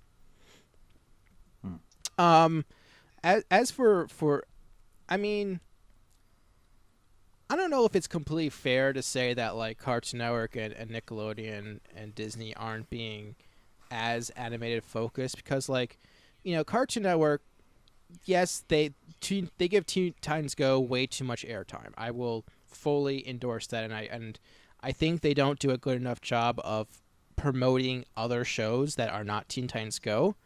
But they're still funding new shows. They're still debuting new shows besides Teen Titans Go. They're still, investing in stuff. And not all of them are good. The revival of the Powerpuff Girls was pretty bad, actually. Oh God, the Powerpuff Girls. and the newest Ben 10 series is very low budget. Wow. But I mean, they're still doing stuff. Nickelodeon, they got a new version of the Teenage Mutant Ninja Turtles coming soon. I'm personally not convinced in terms of the character designs for this new series. And Disney brought back they brought back DuckTales, and DuckTales is good. New DuckTales is good. I mean, I just think the Yeah. whole TV landscape has completely changed. Because it back has. even It from has. the early 2000s, you didn't have as many channels. The concept of coming home from school, turning on the TV, watching cartoons until you're done dinner time, that's done. I mean, life is so different now. Not to mention, I think, I always hear people say like, oh, cartoons aren't as good as they used to be, which, I mean, a lot of these people who are saying this are adults, which is like, I mean, I think part of the reason people say that is just because there was a lot more cartoons that you can watch back in the day. Yeah. And I think and then it's a lot easier to find something that you like. Yeah. It's very, it's very specific right now. You gotta like certain things. Well, mediums consume differently too. Oh yeah, absolutely, absolutely. And you mentioned like, I mean, we were talking about Toonami. Like Adult Swim is doing a lot in terms of funding, for I guess action / anime series. They funded the final season of Samurai Jack after 11 years of cancellation. Yeah. They funded Space Dandy. Back in the day, they funded both seasons of Ghost in the Shell standalone complex. Mm-hmm. They are the reasons the second half of Big O even exists. I never finished that series. It's funny. And they're currently funding 2 new seasons of Fooly Cooly. Largely because Jason DeMarco, the head of Toonami and VP of Adult Swim, has gone on record saying that Fooly Cooly is his favorite series of all time. So, in many ways, he's living all of our dreams. He's funding a sequel to his favorite series. Hey, I have mine. And it's coming, and it apparently now has mobile suits. Hey. But it's like, I mean, I think, honestly, I think a lot of people should give Adult Swim credit for like how much they're doing, because obviously they still do their comedy stuff that they fund, and they're doing well. Obviously, I mean, do I think Cartoon Network could be doing better? Yeah. Disney, I don't watch a lot of Disney, so I can't really judge completely, but I mean, Nickelodeon's never been strictly cartoons. It's always been a mix between the two, and I think, I mean, it's fine, the balance between the two, I think, for now at least. I still crack up with the concept, like, at least for us growing up, Don and I, it was like MTV actually had music videos. We actually need a second weather channel just to actually get the weather. Oh yeah, that reminds me. At least Cartoon Network is airing cartoons. Yes. There was a point in time, 10 years ago, where they only debuted live action reality series. Yep. And it was awful. Yeah, luckily it was a very short stint. So yeah, it didn't. It was 1 year of hell, but man.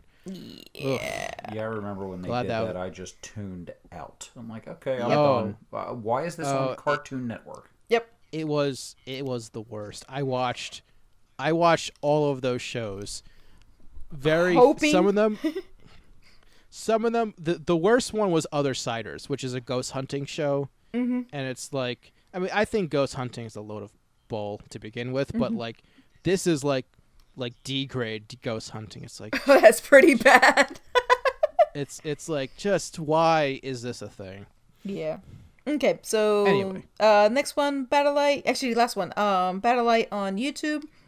Since you were talking about Trigger, have any of you seen Little Witch Academia? Adorable show with a great aesthetic that isn't as absurd as the other Trigger shows. Yes, I've seen both OVAs, and I saw the first couple episodes of the anime. Yeah. I had trouble with watching the anime series, partly because of how Netflix does not have the same release schedule as Japan, which is extremely annoying. And so by the time it came out, I had forgotten it was even there. And when I did start seeing it, only the first 12 were out. So I started watching some of it, and it was so different than the OVA, it threw me for a loop. This is also another series that everybody keeps saying you have to blow through the first couple episodes and then it starts getting better. And I think it's a 24. But it was so jarring. It was like rewriting history from what the original was.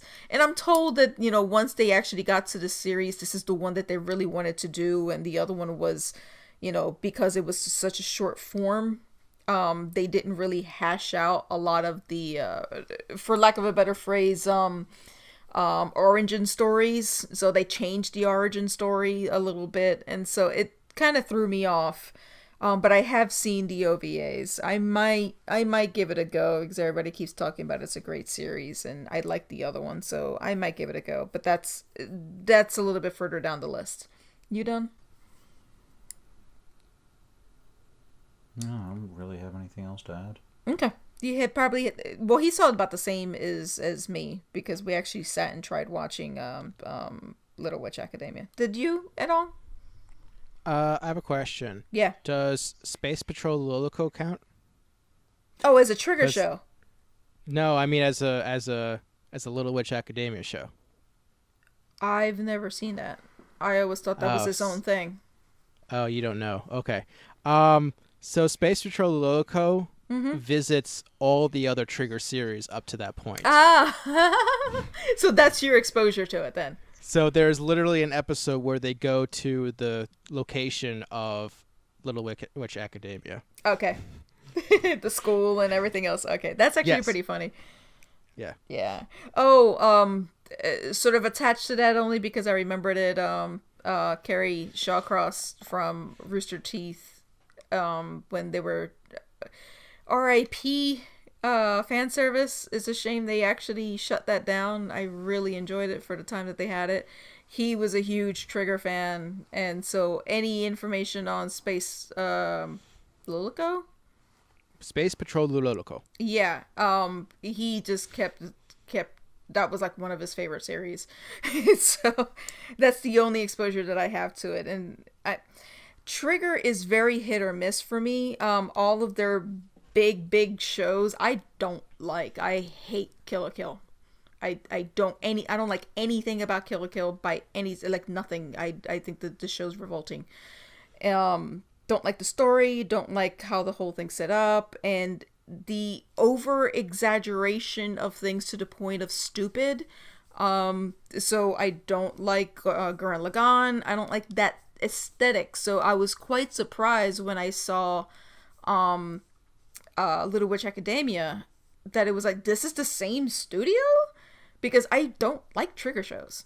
I name other ones because I don't know if there's another series. Kiznabber. Nope. Okay. What's it called? What's it called?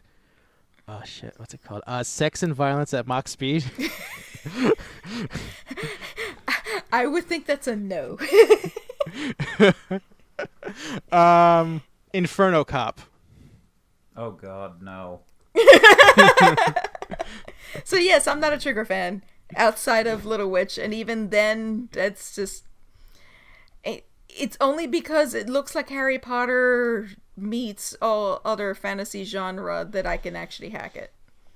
Okay. So... But yeah, I thought the OVAs were adorable. I loved them. Like, I would definitely... Like, when people were talking about entry anime, that would be one of them. Definitely would be one of them. It's on my list. Yeah. To watch. Fantastic. Start with the OVAs. I think you'd really enjoy it, and they're short, so you don't have to worry about that. Okay. Okay.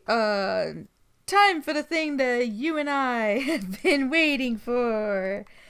Let me start. You should go first. Yes. So I actually had Don have to dig up my notes because, yeah. Let's just zip through this. Fine. Part of it, and this is just full disclosure, I had mentioned this before. When we were originally going to do this was like right after New Year. And so we saw it like maybe a day before we were supposed to. And I think I ended up canceling you on the day of, or the day Yes. before, whatever it was. Yeah. Yes, you did. Sorry That was the about day that. of. And so Twice. three times. I think it was 3 times. 3 times, yeah. One of them I gave you a week notice. Yeah. I was saying 2 times was on the day of. Yeah, it was like this is so not happening. And so I don't remember some of it. So I'm going with That's my fine. notes, and I have the wiki in front of me. But I can sum up. I can sum up. So let's start with a couple of them. You probably have the wiki in front of you. I wrote down Gross Christmas. That was a disturbing episode, and I really didn't like the first part. Let's see. The only part I remember is the F6 part from that. The episode, F6 to be part honest. was fine. The setting the forest on fire destroyed even. Oh, and I did find that funny that when they set everything on fire, even the Love Hotel got burned down. They had a little match girl. I hate Dion. I hate Dion. Okay. I hate Dion. He's very much a product of its time. The 60s. Yep. Yeah, of its time. Yeah. And not just the 60s, 60s Japan. And it's just Yeah. nope. There are plenty of things in US culture that I never got into. Yeah. And that's just definitely it. And it's always they drag out the parts that I don't like too long, and the parts that I like are over in a blinking of an eye. It's like, come on, you could have just reversed the length on that. I did skip the recap episode with the commentary. Yeah. Yeah, you don't need to see that. And that was fine. Okay, so I did 11, skipped 12. I'm up to 13. 13 is it's not one of my favorites, to be honest. It's I put wrong in caps, underlined, and about 4 exclamation points. Okay, now the skit at the end when it's Choromatsu who gets caught, right? Yes. Yeah. Now that one I really liked just because it's very relatable if you're a guy. Don's just shaking his head, Just wrong. which is why I wrote it down that way. I kind of like. Here's the thing. I love that skit, but I knew going into it, it's like she's not gonna like that. It's fine. It's fine. Believe it or not, those things in general don't bother me because I get it. Anybody that's watched American Pie, seriously, Right. you know what I mean? Yeah. So that's it. Yeah. It's the other stuff that it's not comedy. You know, I think that's what it is. I think that Osomatsu-San It's is American just Pie? basically Japanese pie, Japanese sushi. it's just Japanese Stifler times what 5, 6? 6. 6. Yeah, it's 6 Stiflers all in a row. And Yeah. I never cared for the character to start with. Okay, 14. I've never seen American Pie, so Yeah, I've seen it once. You don't that need was plenty. to. Yeah, I've seen so many bits of it that I really don't need to see the rest of it. Basically, the American Pie style movies are painful, uncomfortable comedy. That's Yes. what they are. Yeah. Which moments of that can be very, very funny. 2 An hours entire of it is movie. not funny. Okay, so like that one part that you were telling me that you said it was very relatable. It's a movie that's 2 hours long of that. okay. Everything is crude humor, a lot of innuendo. Sometimes there is no innuendo. It's all of the painful parts in one movie. Speaking of painful parts, did you ever hear the story about the teenager who decided to recreate a certain part of American Pie and got third-degree burns? Oh, was that with the pie itself? The pie itself. Yes, I heard about He that didn't- one, and I laughed my butt off. He didn't wait for it to cool.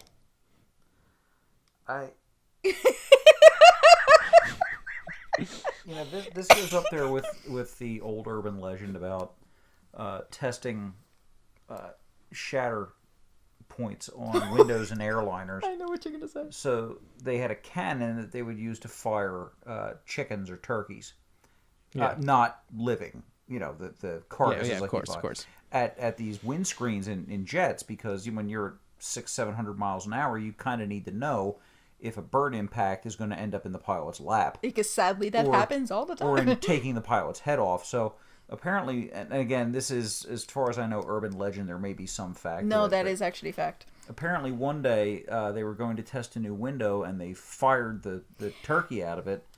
And hired it. Someone bought the mechanism, right. And they wrote to the company in horror. Right, because they fired it, and the fowl went through the windshield, through the pilot's seat, and embedded itself in the instrument cluster behind him. Yep. So they wrote that, oh my God, what are we going to do? And the response came back, and it said, thaw the chicken.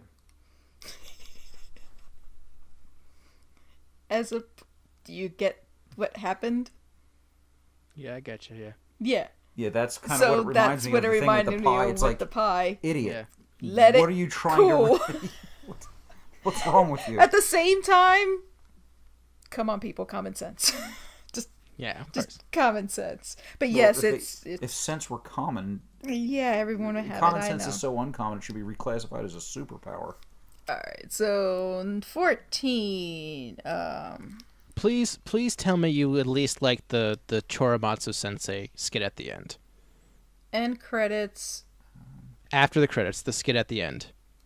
What was the skit at the end? Please remind me. It's the one where Totomatsu and Choromatsu are playing a teacher and principal at a school. Oh. And Totomatsu has to set up a festival. But because Choromatsu is essentially a giant SJW, he's like, oh, no, you can't have this because it's unsafe or it's too dirty of a language or all that stuff. Yeah. That was fun. But if you don't do what I say, I'm going to slander you on SMS, Right. That was fun. It's so... Yeah. I'm actually confusing that one with the job interview one. Oh, yeah, that's a different one. Yeah, okay. Because I'm trying to remember that one. I don't remember that one, but I didn't have any major things on this. Cold with Christmas. Yeah, I don't get this. Oh, yeah, I don't like Toti. Is his name? Toddy? Yeah. Yeah, Totomatsu. Yeah. Yeah. That's why I wrote down Toti. There's that was the derisive nickname that we're using it derisively. Goes back to.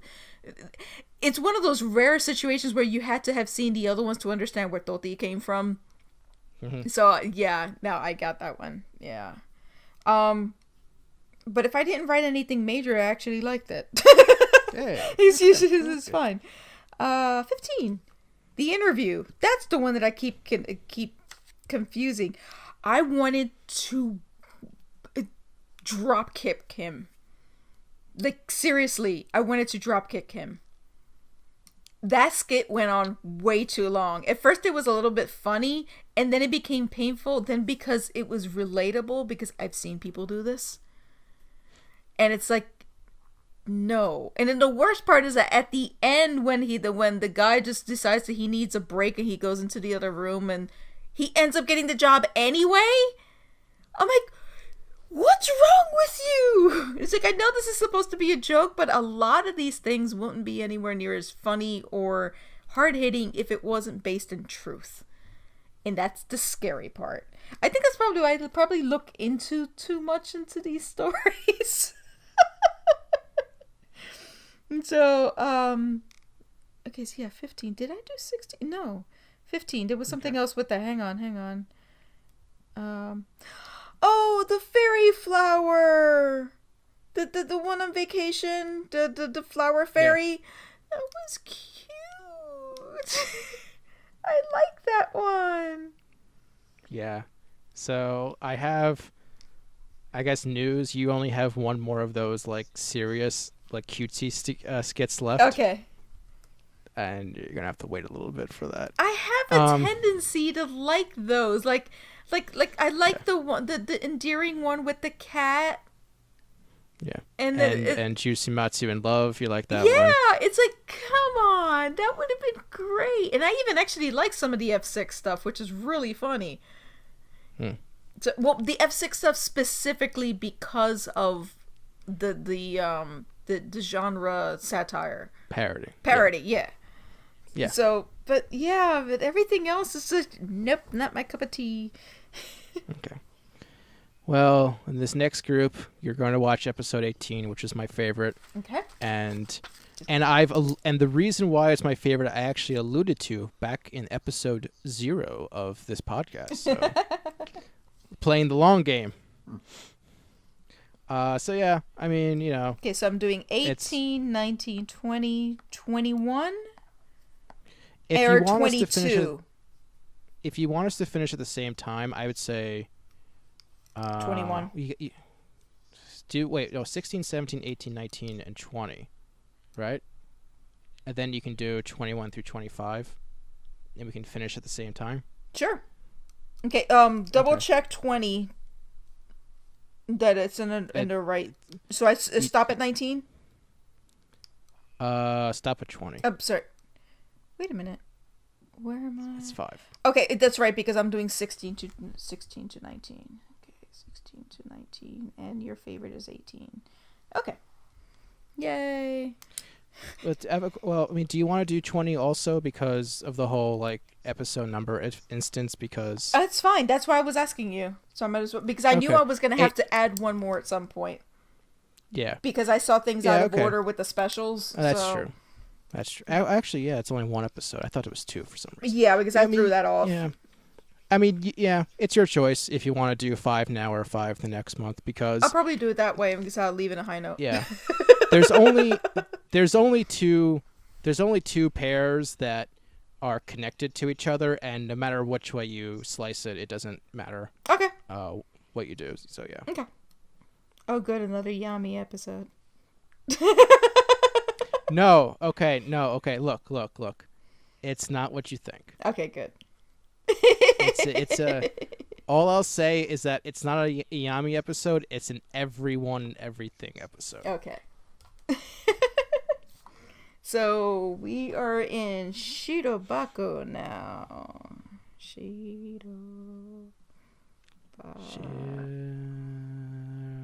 Yeah. There we go. So I watched Shirobako. Yeah, which episodes? 13, 14, 15, and 16. Okay, I have to figure out where I am. Now, I've seen these several times, so 13. Oh, okay. Okay, so yeah. So 13, the new story arc begins. Yep. Oi is made the production manager of the new anime where they're adapting the 3rd Aerial Girls Squad manga. Yep. And that all of a sudden she has a lot more responsibilities. This is basically Girls in Panzer. Yeah, actually I didn't even realize that, but yes. Mm-hmm. Oh God, excuse me. Basically she wants to make sure that the director stays on task, and he's all like, well, wait, hold on. What do you mean you want to make sure I stay on task? I just did the other show with you. Yep. We're not going through that again. Yep. They hired the 2 new people. Mm-hmm. One of them is a giant otaku. Yep. And hilariously, at one point, she goes to CHE and she's like, "Hey, is it true?" It's like, didn't you deliver the last episode of Jiggly Girls like 10 minutes before airtime? And he's like, no, it was 15. Yeah. Oh my goodness. I love her. She's great. And then the other one, so out of the 2 girls, because you had asked before, obviously during the interviews, you got the girl that was into the doujinshi, that she only got the job because her hobby is expensive. And then the other one was because she was tired of the basically 3-hour round trip just to get to work. So she wanted to find some place that was close, so to cut her commute time. Yeah. So. And so Oi actually ends up, for research, recruiting one of her friends. Yep. For research. It's one of the 5 girls, and she's the youngest one that she's still in college. Yeah. It's Emma, right? No, Emma is the No, sorry, no, she's the other one. Is Midori? Hang on, my brain just shut off. Yeah, that happens. Yeah, I just know her as Diesel-san. Yeah, Diesel-san. Yeah. Yeah. Okay. Basically, through various means, everyone, with one exception of the original group, is working on this story, working on this show. Yes. Speaking of the other one, Shizuka gets an audition to become a voice actor in episode 14 for the series. And this episode is my favorite episode so far. Good. Yeah. So they do the auditions. They ask her to read for a different character. And then the best sequence in the entire show happens, where all the production people are debating on who they should hire for each role. And it is the greatest thing, because it's so believable. It's so corporate. It's so corporate, but it's so funny. So you have the music company. You have the director, the producer, everyone. Yeah. But the biggest problem was sponsors. So the sponsor came from the music company, the events managerial company. I was figuring out the guy in the middle. I forgot what he does. Yeah, I think it was like a sports drink or something. I don't know. Oh no, that was the last guy. But go ahead. Pie. But basically they're starting arguing. It's like, oh, I like this one. I like the tone. It's like, oh no, but she's too old, or this one. But what about doing meetings? It's like, oh, but this one's very experienced. Yeah, but she's not very good at singing. But she's a name. She could attract more viewers. But how about this one? She's from she's signed under our music company. Yep. It's like, but no, it's like, and one guy just goes, let's go with this one. She has big boobs. Yeah. When you take her to events, she's going to look great. I mean, look at her in that mini skirt. Look at that. What? That ass. Yeah. Look at it. Yeah, but she can't act. Yeah, but she was a Gravois model or idol or whatever it is. It's so it just keeps jumping back and forth, and the frenetic pace starts the pace starts going up. And if you notice, for me, was the music. The music's slowly building, because it starts off like, who has the most votes so far? Okay, she has 5 votes. Okay, let's go with her. And all of a sudden, Giotto, and they're like, oh, here we go. It's that one guy who's like, even though he's outnumbered by everyone, and he's like, no, I'm standing on this ground. I'm not moving. Like, I want this person. It's so, and also, I mean, just the guy. It's by far the funniest sequence in the series so far, and just it's topped on top with the guy who's just the blatant sexist. Yes. Because he's so blunt and matter of fact about it that it's hilarious.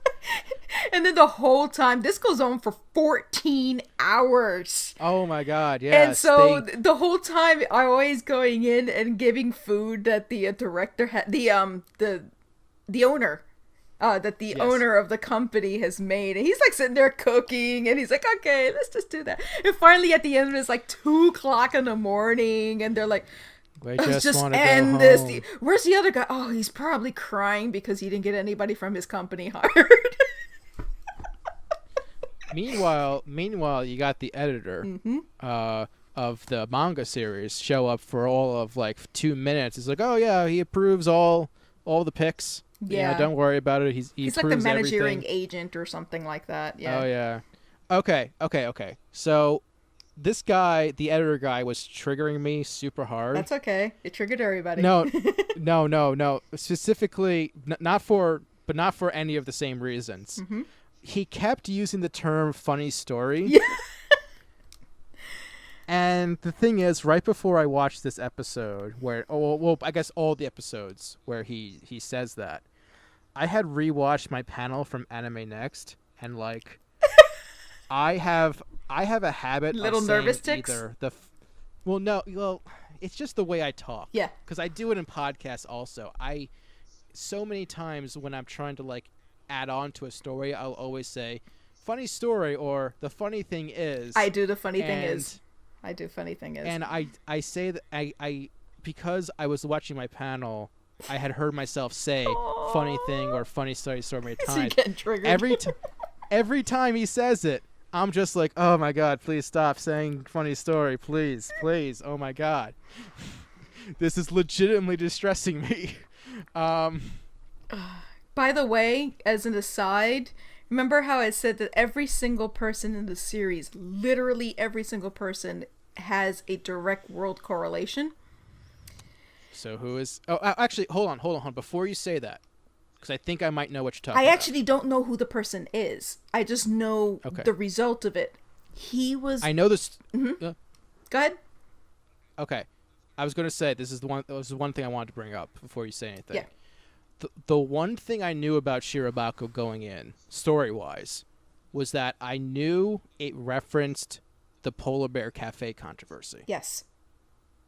Yeah, was that what you were going to say? Indirectly, yes, but he was literally the only one that was furious. Oh, well, you didn't give me a shot, and, you made me look terrible. No. Well, I mean, this was the problem. Yes, exactly. So everybody's like, tough. In fact, we gave you a comedic tone. You should be fired. And of course, I don't think he's still with the company too. Yeah, of course. But yeah. So I'll get to that in a minute. But basically, episode was it 15? Mm-hmm. Episode 15 is a bit weird because like the entire episode is always plushies.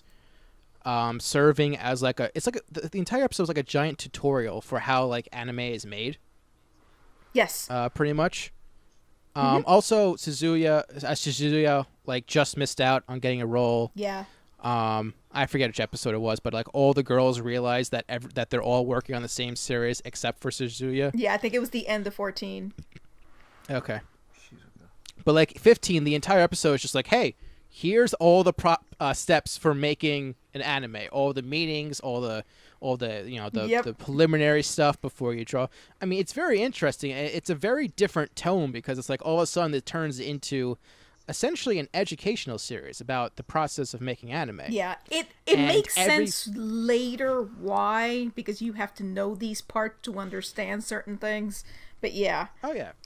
Well, either way, I mean, it's very interesting. Just the they process. used to basically use puppets to do it. Yeah, but like towards the end of the series, they're like, yes, everything is going so well. This is great. Nothing can possibly go wrong. And then I love this part. Everything's all nice and sunny. Yep. And then jump cuts to rain. Yep. The guy standing in the middle of the street, pouring rain. Can you repeat that? It's like, and the episode ends with them saying, we have to stop production and restart from scratch. Yeah. And the reason, and this is the reference to Polar Bear Cafe, is because that editor who claims, oh yeah, the author, he approves everything. Yeah, it turns out he was full of garbage. Yeah, he never told him anything. He was lying through his teeth. Yep. Funny story. Yeah. Yes, and so this entire episode is basically, it's them trying to get the character designs down, because that's the main sticking point. Yeah. And like, is it Emma who's like in charge of? No, that's no, which it's been a while. No, that's okay. Emma is the one with the black hair. She was the one that was dealing with the she's the really quiet one. The one that you're thinking of is Yumi. Okay, Yumi. Oh, right. Okay, Yumi. And so she just can't get the character design down was correctly. the first time that she's actually doing character design. She was a lead animator before, so it's the first time that she's physically creating characters that are supposed to be moving, because she's adapting what it looks like from the manga, but you don't get to see all the sides, and that's where everybody bases everything from. So like the production guys, they're trying to call the editor and be like, look, can we please have the director come in and help us out? And he's like, no, I can't. No, my guy is very busy. He has his own deadlines to meet. And you can just see the anger on everybody. In the producer. Yeah. But on the producer, especially because he's on the phone. And you could just tell he's thinking, look, this is your fault. Yep. You got us in this mess, and you're going to do that to us? And this is like 2 months later, too. Yeah. Because you had up to this point, the director's all happy. He's like 3 months ahead of schedule. Yeah. Everything's going honky-dory. Everybody's so happy. And then slam. And so now they're also like, okay, what can we work on? Well, we can work on the airplanes because we don't need approval, because we got approval for that. Right. So, okay, we can do set pieces. We just can't do characters. Right. And so Yumi is having all these issues, and then so Rinko, the Lolita goth character, she takes them out on a trip. They do some baseball that Rinko is apparently really good at. Yeah. She's just trying to get her in a different frame. Yes. So that's basically her safe place. Yeah. Basically told her backstory about how she become the clothing that she wears. Mm-hmm. Essentially, it's a form of, I guess, getting in character and a form of shielding. Yeah, like an armor. Yeah, it inspires Yumi to find her own style. Mm-hmm. And she finally gets it right, and probably actually, like, this is really up there for one of my favorite moments of the entire series. Mm-hmm. So the director and producer, they're like, all right, we think we got it. Let's call the editor. Hey, all right, we think we got the designs. We need him. We need the mangaka who's no game. We need him to prove it.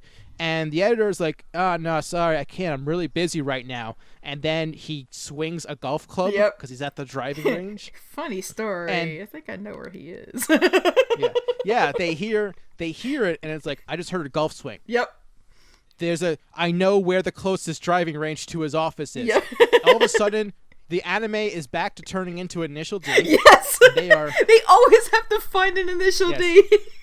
I'm experiencing deja vu as they are running in the 90s through the street. Yep. And it's sliding. They get to, and probably my favorite moment of the entire series. I kind of wish they would punch the guy, but they weren't going to. They show up to the guy while he's still golfing, and he's like, "Hey, you're coming with us right now." And they literally grab him by the arms. They drag his ass out of the area. Oh, man. They get approved, and they can finally get back on schedule. But just the fact that they found him and were able to just drag him just felt really good. Yes, very satisfying. Funny. And it's like, funny story. Now everybody has this tagline because they're so frustrated with him, and they're stuck because that's the representative that they have. Yeah. So, funny story. We're going to beat your ass.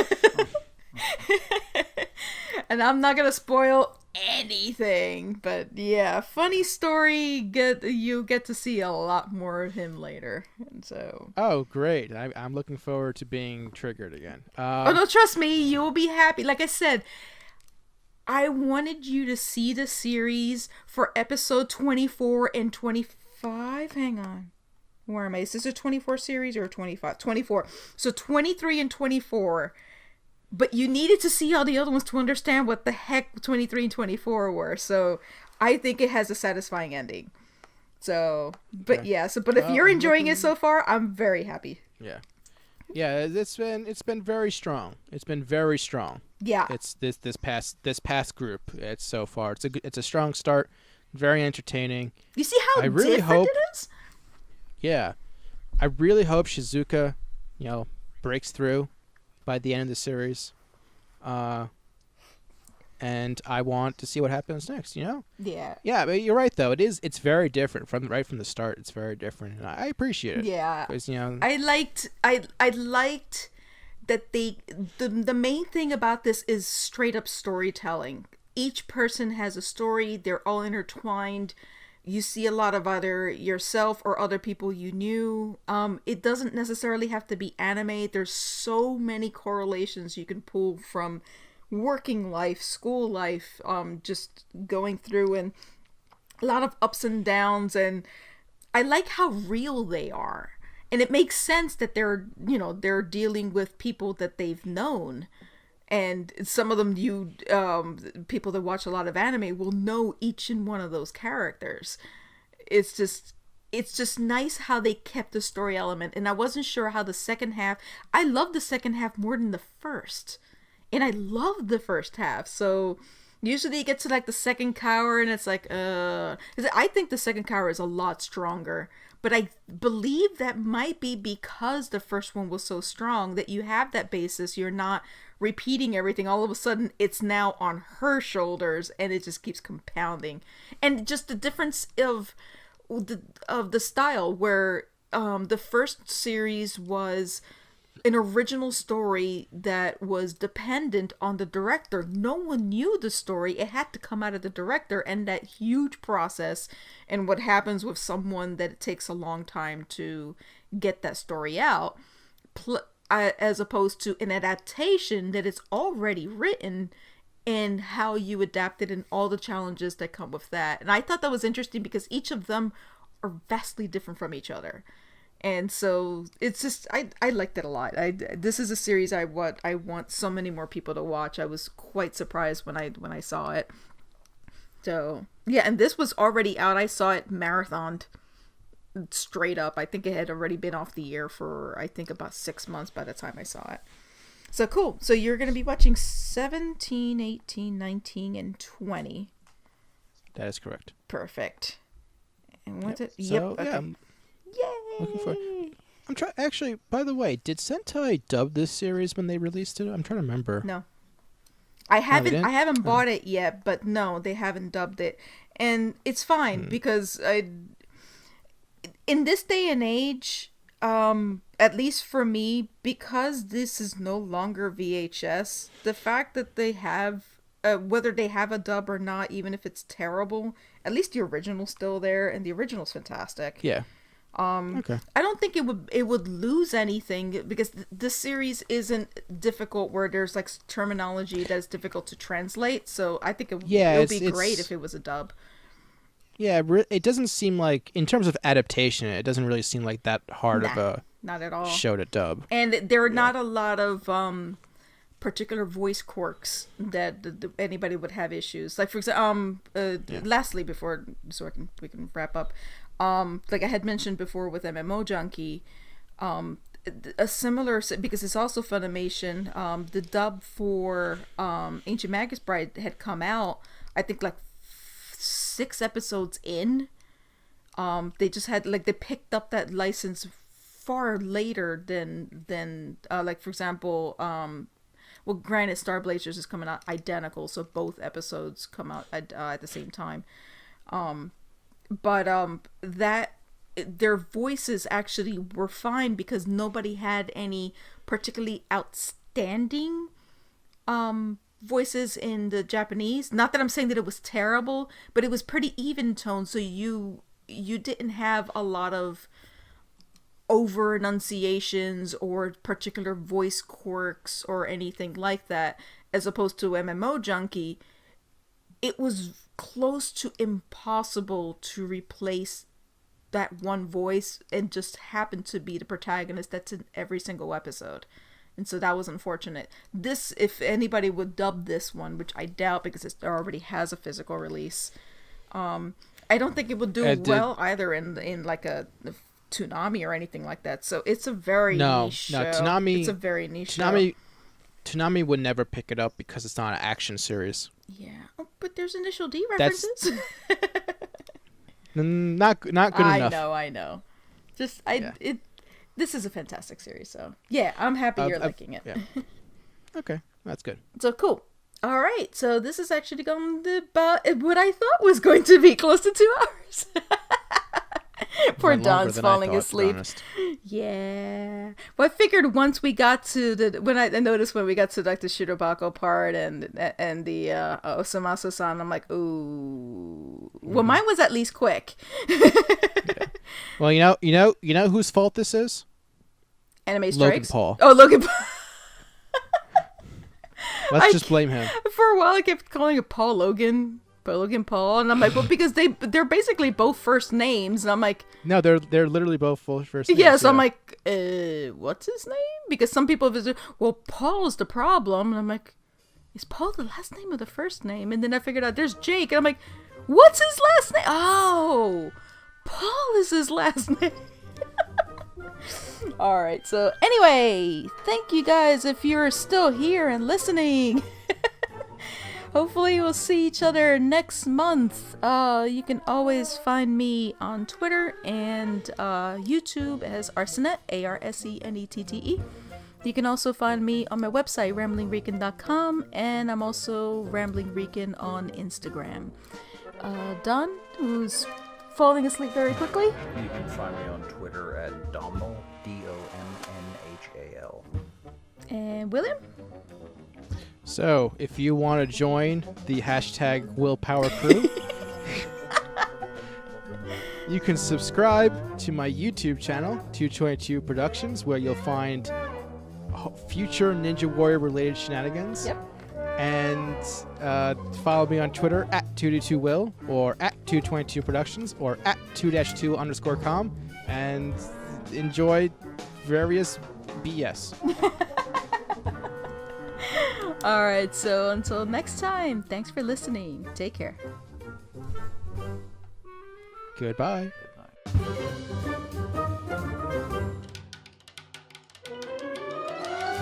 night.